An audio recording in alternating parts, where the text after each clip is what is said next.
Hello students, welcome to my YouTube channel tutorial classes by Garima Singh. हम लोग यहाँ पे इंजीनियरिंग मैथमेटिक्स पढ़ रहे हैं जो बीटेक फर्स्ट सेम में पढ़ाई जाती है और इसमें AKTU यूनिवर्सिटी का सिलेबस कवर कर रहे हैं। इस समय हम लोगों की यूनिट 4 इंटीग्रेशन चल रही है और आज इंटीग्रेशन का लास्ट टॉपिक है।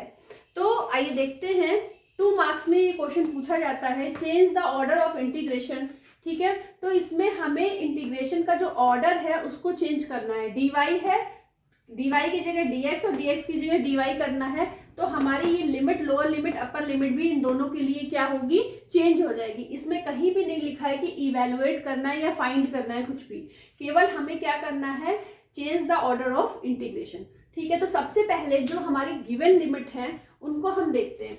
y के लिए ये गिवन है y is equal to x और y is equal to infinity, और x के लिए गिवन है 0 और x के लिए गिवन है इंफिनिटी। इससे हम ग्राफ बनाते हैं। y is equal to x, ये हमारी y is equal to x के लिए लाइन हो गई। ठीक है, तो हमें पता चल गया। अब देखिए, जब y is equal to x से इंफिनिटी है, हाँ, तो जब y is equal to x होता है, मतलब y is the function of x, तो हमने आपको बताया था कि तब हम लोगों का जब y is equal to x होता है तो जो हम लोगों की बाउंडेड रीजन में स्ट्रिप बनती है वो वर्टिकल स्ट्रिप बनती है। ठीक है, तो वर्टिकल स्ट्रिप बन गई। अब यहां से देखिए, y is equal to x और y इज इक्वल टू कहां तक है, इंफिनिटी तक। ठीक है, तो ये हमारी पहले की, और x क्या है, 0 से इंफिनिटी जा रहा है। जो x की लिमिट है 0 से इंफिनिटी, ये जो आपकी ये स्ट्रिप है, ऐसी बहुत सारी स्ट्रिप यहाँ से बननी शुरू हुई हैं और कहाँ तक जा रही हैं, क्योंकि दोनों की लिमिट, अपर लिमिट इंफिनिटी है, तो ये भी कहाँ तक जा रही है और ये x वाली भी कहाँ तक जा रही है, इंफिनिटी तक जा रही है। अब देखिए,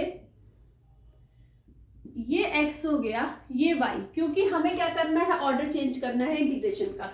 तो ये आपको पता है y is equal to x था, तो यहाँ पे पहले हमने ये स्ट्रिप ली थी वर्टिकल, अब हम ये स्ट्रिप ले रहे हैं हॉरिजॉन्टल, क्योंकि हमें ऑर्डर चेंज करना है। ठीक है, हॉरिजॉन्टल कर रहे हैं। अब देखिए, ये स्ट्रिप, इस स्ट्रिप पे x इज इक्वल टू क्या है, 0 है, और यहाँ पे x is equal to y है। तो अब क्या हो गया हमारा, x इज इक्वल टू 0 से x is equal to y। अब y की लिमिट देखिए, y इज इक्वल टू क्या है हमारा, y इज इक्वल टू हमारा क्या है, यहाँ पे y इज इक्वल टू है हमारा 0, और फिर ये कहाँ तक, ये वाली जो स्ट्रिप बन रही है ये कहाँ तक जा रही है, क्योंकि ये लाइन भी हमारी कहाँ, y is equal to x, और ये क्योंकि अपर लिमिट दोनों की इंफिनिटी थी, तो कहाँ तक जा रही है, इंफिनिटी तक जा रही है। ठीक है, तो अब चेंज होने के बाद हमारा, पहले हमारा किस तरीके से लिखा था, 0 से इंफिनिटी, x से इंफिनिटी, fxy dy dx। अब चेंज होने के बाद ये क्या हो गया, इक्वल टू, चेंज होने के बाद हम कैसे लिख सकते हैं, क्या लिमिट हो गई हमारी x की।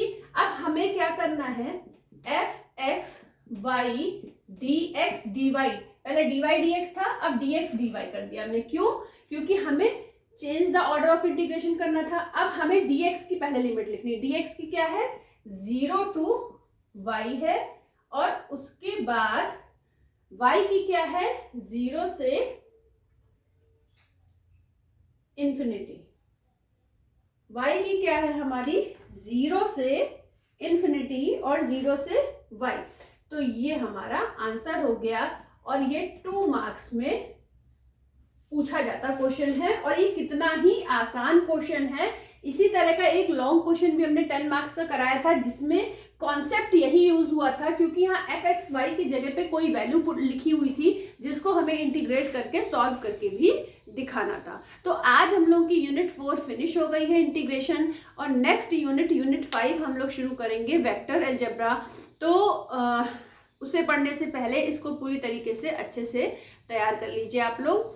और आज के लिए इतना ही। All the best to all of you, thank you.